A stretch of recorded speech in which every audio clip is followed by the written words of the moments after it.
ஜல்லிக்கட்டு நிகழ்ச்சி நடைபெறாததற்கு தமிழக அரசின் செயல்படாத நிலையே காரணம் என்று திமுக பொருளாளர் மு க ஸ்டாலின் குற்றம் சாட்டியுள்ளார்.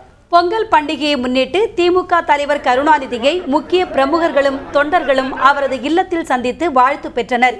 கருணாநிதியை சந்தித்து வாழ்த்து பெற்ற திமுக பொருளாளர் ஸ்டாலின் பின்னர் செய்தியாளர்களிடம் பேசினார். தை முதல் நாளை தமிழ் புத்தாண்டாக கொண்டாட வேண்டும் என்று கேட்டுக்கொண்ட அவர் ஜல்லிக்கட்டு போட்டி நடைபெறாமல் போனதற்கு தமிழக அரசின் செயல்படாத அரசாக இருப்பதே காரணம் என்றார்.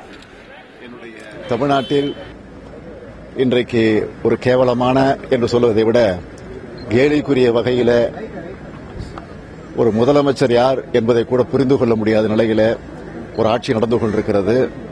எனவே இப்படிப்பட்ட ஆட்சிக்கு ஒரு முற்றுப்புள்ளி வைக்கக்கூடிய ஒரு சூளுரையை இந்த தமிழர் திருநாளாக இருக்கக்கூடிய இந்த தமிழ் புத்தாண்டில் நாம் ஒவ்வொருவரும் உறுதி எடுத்துக் கொள்ள வேண்டும் என்று நான் கேட்டுக்கொள்கிறேன். மாநில அரசு இன்றைக்கு ஒரு செயல்படாத ஒரு அரசாக இருக்கிற காரணத்தால் இந்த ஜல்லிக்கட்டு வாரத்திலே கூட உரிய நடவடிக்கை எடுக்காமல் இந்த ஆட்சி அலட்சியப்படுத்தியது.